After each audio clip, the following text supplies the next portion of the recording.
galerinha, fala aqui, fala comigo. Vambora. Vamos que tá acabando. Vou falar um pouquinho de estática de ponto material, tá?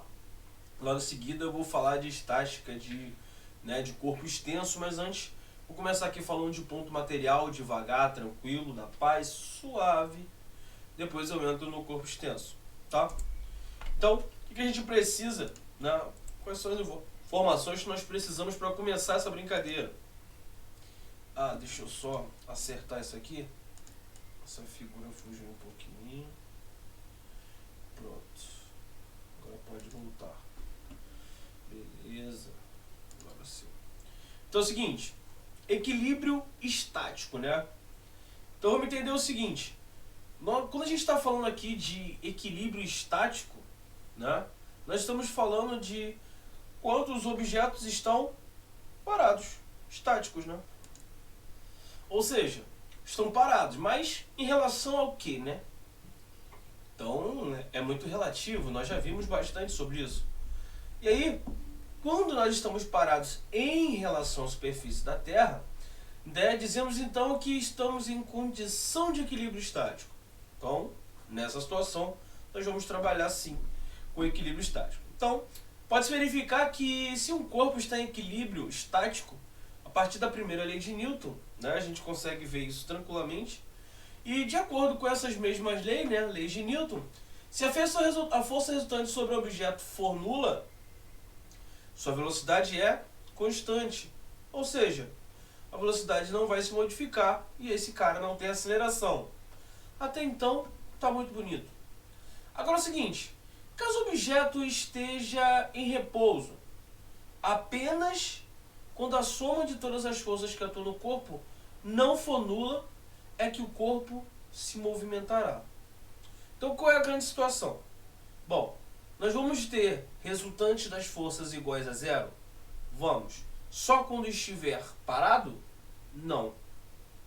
Quando nós estivermos em movimento, nós também poderemos ter esse somatório de força sendo igual a zero.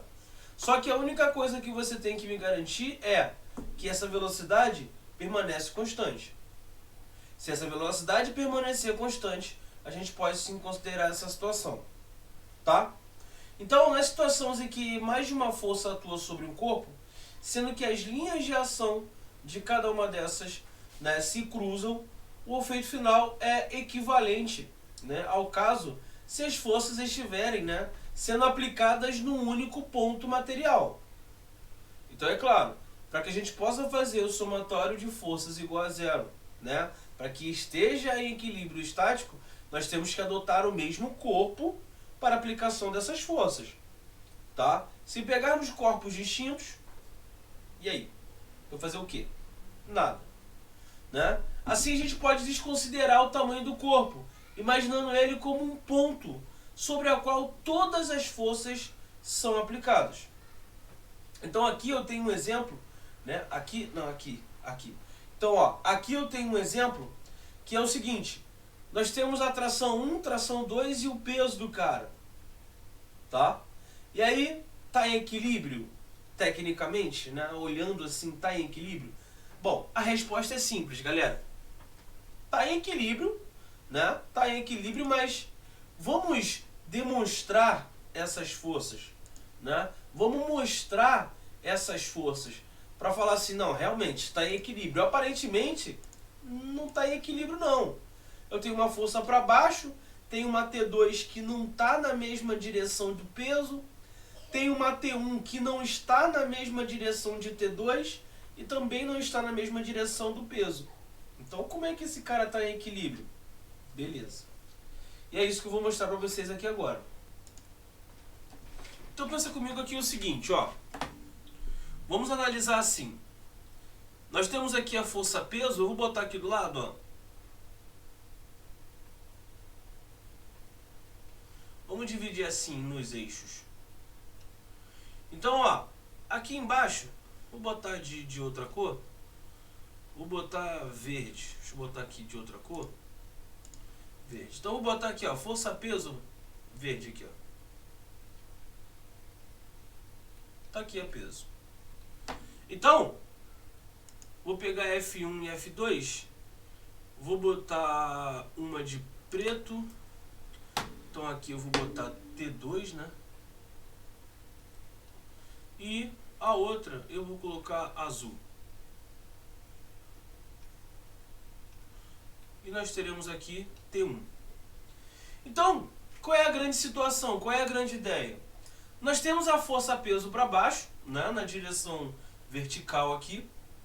E nós temos essa T2 e essa T1 que não estão na direção vertical nem horizontal, né? Mas eu consigo fazer uma coisa, né? E aí, ó, eu consigo,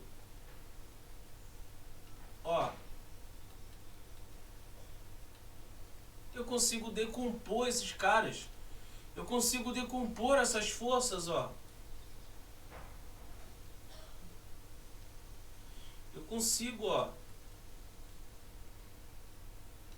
consigo decompor essas forças.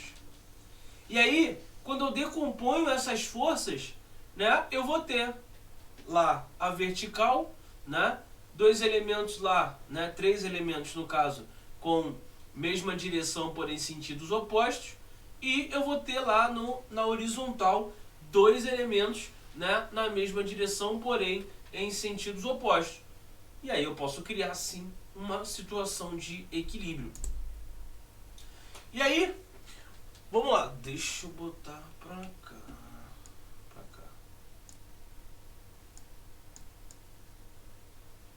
Aí. E aí é o seguinte, chamaremos esse ponto de ponto material, tá? Como exemplo do estudo, né, de equilíbrio estático, vamos analisar o sistema corda equilibrista, que eu já dei uma prévia para vocês, porque eu sou bonzinho, dei uma prévia, tá? Em cada instante, o equilibrista se apoia em um ponto da corda que o sustenta. Então, para a gente analisar o equilíbrio de forças, precisamos analisar cada uma das forças que atua sobre a corda. E nesse caso, é necessário estabelecer um sistema de coordenadas cartesianas para que possamos decompor as forças em x e y. E depois a gente vai realizar a soma vetorial. Então, isso que ele está falando, na verdade, né, isso que ele está falando aqui, na verdade foi o que eu já acabei de utilizar lá. Né? Lá. Então foi o que eu acabei de utilizar lá, né, no slide anterior.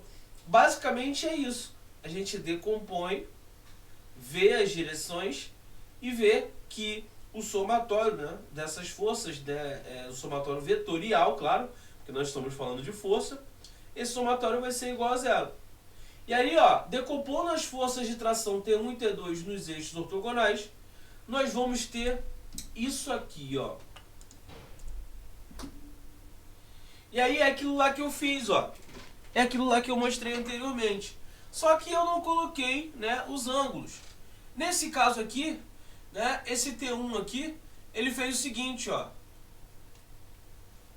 T1x, esse carinha aqui. E lá em cima ele vai ter um T1y. Beleza? Esse T2, ele vai ter aqui um T2x e um T2y. Beleza? E aí o que a gente tem na verdade? Se a gente for analisar, quem é T1x, quem é T1y? Então, ó, quem é T1x? T1x, tá? T1x, quando a gente está fazendo em relação a alfa, vamos pensar o seguinte, vou colocar aqui em cima, ó.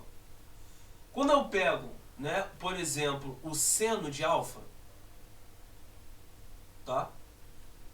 O seno de alfa, ele me dá o quê? Ele me dá T1y sobre o nosso T1. Logo, o meu T1y, ele acaba sendo T1 vezes o seno de alfa. Logo, o meu T1y é T1 seno de alfa.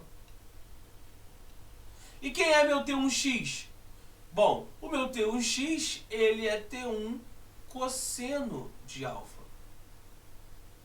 E aqui no meu T2x? O meu T2x é T2 cosseno de beta. E o meu T2Y é T2 seno de beta. Então, isso aí a gente já viu anteriormente, né? Quando a gente viu essa questão de forças, decomposição de forças, a gente já analisou isso. E aí a gente consegue ver isso aí, ó. A gente consegue ver que T1x tem que ser igual a T2x, né? Pois estão no mesmo, né, na mesma direção, porém em sentidos opostos.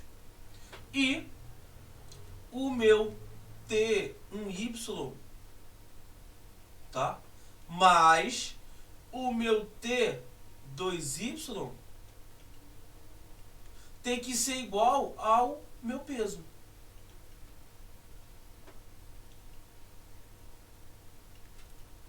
Ou seja, nada de complicado, né? Muito simples. E aí, se o sistema está em equilíbrio, a soma das forças em cada direção também é nula. Então, como eu falei para vocês, o somatório de forças no eixo x é igual a zero e o somatório de forças no eixo y acaba sendo igual a zero, porque nós estamos considerando um sistema em equilíbrio. Beleza? Agora, qual é a condição de equilíbrio, né, de um ponto material? A gente já viu, né, anteriormente que o equilíbrio desse ponto ocorre quando a soma das forças que atuam sobre ele é nula. E a gente vai classificar o seguinte, né? Podemos classificar na seguinte situação. O que é o equilíbrio estático? Bom, o equilíbrio estático vai participar daquela situação que eu falei para vocês. O ponto material está parado, repouso, tá? Em relação à Terra, ele está parado. Então, esse a gente vai chamar de equilíbrio estático. Ah, mas Wanderson, você comentou atrás que quando há velocidade constante, você também tem uma situação de equilíbrio. Sim, mas esse equilíbrio nós não vamos chamar de equilíbrio estático. Esse equilíbrio nós vamos chamar de equilíbrio dinâmico. E aí o que acontece? O ponto material está em movimento constante, ou seja, a velocidade é constante, é diferente de zero. Logo, independentemente do tipo de equilíbrio, se a velocidade vetorial for constante, a aceleração vetorial é nula. E aí, se o ponto material está em equilíbrio, é necessário, né, e suficiente que a resultante das forças que atuam sobre ele seja nula. Então é necessário e e suficiente, né, que essas resultantes de forças sejam nulas sobre o corpo, tá? Então, quando o ponto material está em equilíbrio, a força resultante sobre ele é igual a zero. Beleza? E aí, como é que a gente reproduz isso? Bom, a gente reproduz assim. Um corpo de peso 100 newtons, então eu vou botar o pesozinho desse cara aqui. 100 newtons. Ele é mantido em equilíbrio pendurado por dois fios, como ilustra a figura. Determine a intensidade, né, das trações dos fios, admitindo-se ideais, né, inextensíveis e de massa desprezíveis. Então pensa comigo. Bom, eu vou fazer isso aqui, ó. Lembra que a gente dividiu lá no eixo? Então eu vou criar como se eu tivesse aqui um eixo X e um eixo Y. E aí é o seguinte, ó. Se esse ângulo aqui é de 30 graus, então, paralelas cortadas por transversal, esse cara também é 30. E esse carinha aqui, se é 60, esse carinha aqui é 60 graus. Por que eu estou fazendo isso? Para fazer a decomposição de forças. Então, eu vou chamar esse cara de T1 e eu vou chamar esse cara de T2. Primeiro eu vou decompor T1, tá? Então eu tenho o seguinte, ó. T1, né? Vou botar aqui T1x, que é sobre o eixo x, ele é igual a T1 vezes o cosseno de 60. E quem é o T1y? O T1y ele é igual ao T1 seno de 60. Beleza? Então tá. Agora eu vou fazer o meu outro carinha aqui. Quem é meu outro carinha? Bom, o meu outro carinha é o seguinte. T2x, ele é igual ao T2 vezes o cosseno de 30 graus. Então tá lá. É vezes o cosseno de 30. E aí o meu T2y, ele vai ser o T2 vezes o seno de 30. Ah, mas esse cara aqui, ele não deu o valor do seno de 30, do cosseno de 30. Calma, calma. Relax, man, relax. Vamos fazer o seguinte. Já que esse cara está em equilíbrio, ele está mantido em equilíbrio, eu tenho o seguinte. Eu tenho que ter um x é igual a T2x. Confere? Porque eu tenho T2x para cá e eu tenho T1x para cá. Esses caras estão em equilíbrio no eixo horizontal, né? Mas quem é T1x? Bom, T1x é T1 vezes o cosseno de 60. E T2x é T2 vezes o cosseno de 30 graus. Beleza. Então eu tenho o seguinte. T1x, né, que é T1 cosseno de 60, é igual a T2 vezes o cosseno de 30. Beleza. Aí eu vou fazer o seguinte, ó. Para que isso seja zero, né, isso tem que ser igual a isso. Eu posso botar o seguinte, ó. T1.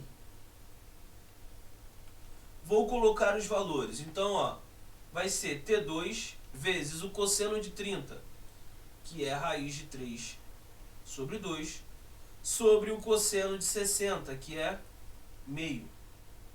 Tá? Então, isso aqui, ó, eu poderia ter cortado raiz de 3. Então, T1 é igual a T2 vezes raiz de 3. Então, eu já achei uma relação entre T1 e T2, tá? Achei uma relação. Qual é a outra situação? A outra situação é, primeiro, sai da frente, né? Vaza. Vai lá pra cima, aí. E aí é o seguinte, ó. O que eu vou fazer agora? Agora eu vou fazer isso aqui. Bom, T1x é igual àquele valor. E agora eu preciso o quê? Preciso igualar o eixo y, né? Então eu tenho o seguinte, que T1y mais T2y tem que ser igual ao peso, né? Já vou colocar o valor logo, que é igual a 100 newtons. Só que quem é T1y? Bom, T1y é T1 seno de 60 mais T2 seno de 30. Isso é igual a 100. Beleza. Até aí tranquilo. Aí eu vou pegar agora T1 seno de 60, então seno de 60, então é T1 vezes raiz de 3 mais T2 raiz de 3 sobre 2, T2 vezes o seno de 30, que é meio, isso é igual a 100. Obviamente que eu já vou multiplicar tudo por 2 logo. Então, raiz de 3 T1 mais T2, isso é igual a 200. E aí eu já tenho uma relação, né? T1 é igual a T2 vezes raiz de 3. Logo, eu posso botar aqui, ó. T2 vezes raiz de 3 vezes raiz de 3 mais T2 é igual a 200. Não deu espaço. E aí eu vou colocar meu rostinho lindo pra cá pro lado. E vou fazer aqui em cima. Então, ó, o que eu vou ter? Raiz de 3 vezes raiz de 3 dá 3. Então, ó, 3T2 mais T2 é igual a 200. E aí eu tenho 4T2 igual a 200, T2 igual a 50 newtons. Beleza. Descobri T2. E agora eu vou descobrir T1, né? Quem é T1? T1 é igual a T2 raiz de 3. Logo, 50 raiz de 3 newtons. Tá aqui. Ou seja, vejam, galera, vejam que não é tão complicado assim, né? Vejam que não é tão complicado assim quanto, né? Ah, meu Deus! Não. Qual é a primeira parte que nós temos que fazer? Primeira parte é, vamos decompor essas forças, né? Vamos colocar cada um no seu eixo. Ah, você no eixo X, você no eixo X, você no eixo Y, você no eixo Y. Eixo Y, vamos pegar os carinhas, vamos igualar. Essa resultante tem que dar zero, tá? Vamos pegar no eixo Y, vamos igualar, vamos fazer o somatório vetorial. Esse somatório vetorial também tem que dar igual a zero. Então a gente faz isso, pronto. Claro, praticar, óbvio, tem que praticar, né? Tem que fazer a relação lá, tem que usar a relação métrica ali. Tem que saber seno, cosseno, tem que saber. Nesse caso aqui, né, o exercício normalmente ele vai te dar os dados, né? Tipo seno de 30, cosseno de 30, seno de 60 e por aí vai. Mas vamos ter que trabalhar sempre com a possibilidade, como eu falo para vocês, de não ter essa informação, tá? Então se ele não der, ah não, mas aí eu poderia, bom, eu não sei o seno de 30, eu não sei o cosseno de 30, eu não sei o seno de 60, eu não sei. Eu só sei que um é complementar do outro, que o seno de um é igual ao cosseno do outro. Beleza. Trabalha com isso. Vai dar um pouco mais de trabalho? Vai, mas se é só essa informação que você tem, vai pra dentro. Beleza? E aí, deixa eu botar pra cá. E aí o seguinte, centro de massa. Então consideramos o centro de massa, o centro de gravidade de um corpo, né? O ponto no qual podemos considerar que toda a massa desse corpo se concentra. Por exemplo, se um corpo é homogêneo, seu centro, né, de massa ali, ele coincide com o seu centro geométrico. Então, se o corpo é homogêneo, o seu centro de massa ele coincide com o centro geométrico da figura. Então, por exemplo, ali nós temos um paralelepípedo retângulo, e esse paralelepípedo retângulo ele tem um centro geométrico. Porém, como ele é um corpo homogêneo, né, o seu centro de massa é ali realmente no mesmo ponto do centro geométrico. Logo em seguida, do lado ali nós temos o cilindro, né? E esse cilindro ali também, ele tem o seu centro geométrico e o seu centro de massa, como ele é homogêneo, acaba sendo no mesmo ponto. E aí o seguinte, e como é que eu determino isso? Como é que eu determino esse cara? Bom, é simples. Esse x, né, centímetro é o eixo x, e y, centímetro, é, né, a coordenada. Isso a gente vai falar em coordenada. Então eu coloquei aqui mais por desencargo de consciência, né, que isso aí, como é que você vai fazer? Isso é uma média ponderada, tá? É uma média aritmética ponderada, em que você vai, né, pegar a massa da porção 1 vezes a coordenada x1 mais m2 vezes a coordenada x2 mais m3 vezes a coordenada x3 e por aí vai. Isso tudo dividido por m1 mais m2 mais m3 e por aí vai, tá? Então, lembre-se que para cálculo, né, desse centro, né, centro de massa ali, centro de massa da figura, você vai fazer uma média aritmética ponderada. Mas por desencargo de consciência mesmo, tá, galera? E aí é o seguinte, classificação dos diferentes tipos de equilíbrio. Então, a gente precisa classificar, né, com relação a esses tipos de equilíbrio existentes. Então, o equilíbrio do corpo ele pode ser localizado em 3 situações. Ele pode ser, nós podemos classificar ele em 3 situações diferentes. Bom, o primeiro é um equilíbrio estável, tá? O primeiro é um equilíbrio estável. O segundo a gente chama de equilíbrio instável. E o terceiro a gente chama de indiferente. Ele não é estável, ele não é instável, na verdade ele é indiferente. Calma. Ah, mas indiferente e estável é quase a mesma coisa? É a mesma coisa? Calma, vou mostrar pra você já já. Para exemplificar cada um desses tipos, né, a gente vai pegar uma placa, né, com centro de gravidade ali, ó, onde está 6G, é o centro de gravidade dela. E que estaria suspensa pelo ponto O. Tá ali, ó, suspensa pelo ponto O. Bom, se a placa estiver em posição de equilíbrio, né, as forças que agem na placa, que são o peso, né, aplicado no centro de gravidade, e a força de suspensão, né, para cima, aplicada no ponto O aqui, ó. Deixa eu mostrar aqui. Ó, aqui. Então eu tenho para cima, que é a sustentação dessa placa, e para baixo o peso. Então, se a gente tem essa situação, né, devem ser opostas, claro. E para que isso seja possível, o ponto de suspensão O e o centro de gravidade devem permanecer a mesma reta vertical. Eixo Y ali, né? Bom, caso a placa seja colocada ligeiramente na posição de equilíbrio, girando em torno do ponto O, né, e abandonada em seguida, a placa vai se movimentar de modo a retornar à posição de equilíbrio. Nesse caso, dizemos que o equilíbrio é estável. Então, vê o seguinte. Pega ali o centro de gravidade daquela figura e aí você vai lá e gira ele. Tá? Girou. Pum. Quando você vai, ele fica girando, girando, girando, girando, girando, girando. Largou, deixa ele girando. De repente ele vai parar. Quando ele parar, ele vai parar na posição que ele estava anteriormente. Então isso aí é um equilíbrio estável. Por quê?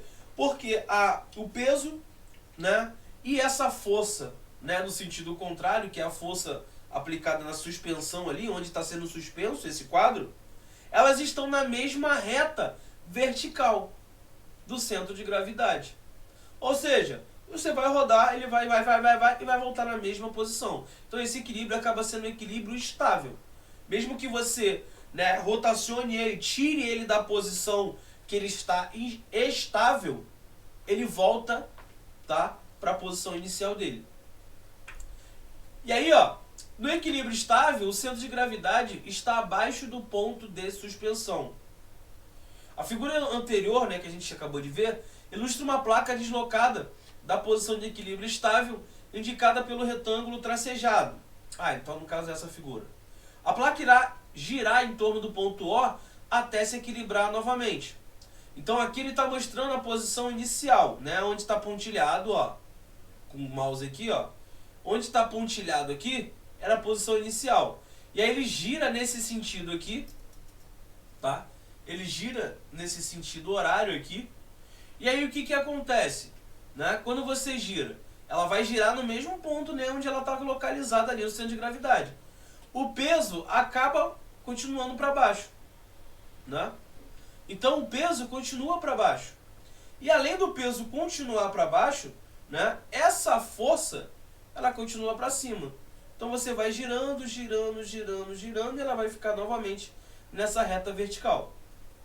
Agora, se o centro de gravidade, né, estiver acima do centro de suspensão, o equilíbrio será instável. Nessa situação, né, qualquer desvio da placa da posição de equilíbrio, girando em torno do ponto O, e abandonado em seguida, fará com que a placa se movimente e se afaste ainda mais da posição de equilíbrio. Então é o seguinte, bom, imagina a seguinte situação. O que é um equilíbrio instável? Né? Deixa eu botar minha figura para cá. Aí. Imagina a seguinte situação. Você tem uma placa, né? Você tem uma placa, pior que eu não tenho aqui nada para fazer. Deixa eu ver se eu consigo. Não tenho. Mas tudo bem, vou exemplificar aqui. Imagina que você tem um quadro, tá? Você tem um quadro. E aí esse seu quadro, ele está na seguinte situação. Ele tem o centro de gravidade dele. E logo abaixo dele, bem abaixo desse centro de gravidade, você vai lá e faz um furo. Tá? Faz um furo e apoia ele na parede. Ele está ali. Como esse ponto, né? Como esse ponto está na mesma vertical onde está localizado esse centro de gravidade e o peso, né? Como ele está na mesma, o que vai acontecer? Né? Você vai ter a força peso, você vai ter uma força de contato para cima, né? Nesse material que está preso na parede com, né? Esse material, né? Então vamos imaginar um chaveiro, né? Você pega um chaveiro, mas na posição invertida, né? Porque normalmente aquele chaveiro, você tem o quê? Você tem um parafuso em cima, o centro de gravidade aqui e o peso para baixo. Aí você vai girar aquilo ali, ele vai vir e vai voltar para a mesma posição. Então ali é um equilíbrio estável. Agora, e se você botar esse furo abaixo? Ele vai ficar equilibrado naquela posição. Tá ali. Se você encosta nele, ele faz isso, ó. Desce. Mas ele não retorna mais à posição inicial. Por quê? Porque ele está no equilíbrio instável. Ou seja, a partir do momento que ele não volta para a posição que ele estava antes, né? Quando ele não volta, você já imagina, não é estável. Não era estável aquele equilíbrio. Aquele equilíbrio era instável, porque ele não voltou para a posição inicial. Beleza? E o indiferente? Tá? A gente já vai ver do indiferente. Agora, na situação em que o centro de gravidade coincide com o ponto de suspensão, o equilíbrio é indiferente. Então, nessa situação, o ponto de equilíbrio e o centro de massa estão no mesmo ponto. No centro de gravidade estão no mesmo ponto. Então você pode girar aquilo ali, que ele vai ser indiferente, ele vai estar sempre em equilíbrio. Tá? Ele vai estar sempre em equilíbrio. Então vai ser indiferente. Na situação que o centro de gravidade coincide, é indiferente. Nesse caso, quando você movimenta a placa, girando em torno do ponto O, ele permanecerá em equilíbrio na nova posição, qualquer que seja a posição. Ou seja, deixa eu voltar para o primeiro para vocês entenderem. O primeiro, né, você tem o ponto O que está acima, o centro de gravidade e o peso. Você vai girar aquela placa, ela vai girar, e vai ficar aqui. Esse equilíbrio, ele é estável, ele voltou para a posição inicial. Tá? Ele voltou para a posição inicial. Agora, e se eu girar ele um pouco para o lado e soltar, o que acontece? Ele volta para a posição inicial. Se eu girar ele um pouco para o lado e soltar, ele volta para a posição inicial. Esse equilíbrio é o estável. E qual é a grande diferença entre o estável e o diferente? Primeiro, o ponto O, né, que é o ponto de equilíbrio ali, onde você está colocando a força, né, está aplicando a força, e o centro de gravidade estão no mesmo ponto. E segundo, o equilíbrio estável, ele vai sempre retornar para a posição inicial. Já o indiferente, como o nome já diz, é indiferente. Quando você girar ele, quando você rotacionar ele, isso não garante que ele vai voltar para a posição inicial. Qualquer posição que ele parar, ele estará em equilíbrio. Que já não acontece no equilíbrio estável aqui. Tá? Ele só vai ficar estável quando ele voltar para a posição inicial dele. Já o indiferente não. Quando você rotacionar ele, ele pode parar em qualquer posição que ele pare equilibrado. Conseguiram pegar a sacada? É essa que é a ideia. E aqui fica muito mais fácil a gente ver. Então pensa o seguinte, a situação de equilíbrio pode ser compreendida por meio do exemplo a seguir, de uma pequena esfera sobre 3 superfícies com características distintas. Então, ó, no equilíbrio instável, ao retirar o corpo da sua posição de equilíbrio, o corpo irá se afastar ainda mais dela, quando abandonada. Tá? No equilíbrio estável, o corpo retorna à posição de equilíbrio ao ser deslocada, né, e abandonada na posição de equilíbrio. E no equilíbrio indiferente, ao ser deslocada, né, o objeto permanece em equilíbrio na nova posição em que foi colocado. E aí, reparem que eu coloquei as 3 figuras aqui, mas eu não disse quem era qual. Tá? Eu não disse quem era quem. Então a primeira missão de vocês é, quando vocês estiverem assistindo esse vídeo, depois de tudo que vocês ouviram, né, assimilaram aí, determinar quem é cada um ali. Onde que é o equilíbrio estável, onde que é o instável e onde é o indiferente. E aqui temos um exercise que vamos, obviamente, deixar para a nossa querida aula. Beleza? Então é isso aí, galerinha. Bom dia para vocês aí. Já vou deixar esse vídeo. Vou deixar um vídeo de manhã e vou deixar um outro vídeo para tarde e possivelmente sexta-feira um tempo também é meu. Tá? Eu vou deixar uns 2, 3 vídeos essa semana. Eu não vou conseguir terminar todos os vídeos, né, até a semana que vem, mas eu vou dar um jeito. Eu vou dar um jeito e a gente vai se acertar como sempre. Beleza? Então tenham todos uma ótima manhã. Aguardo vocês e Wakanda Forever, galera. Fui!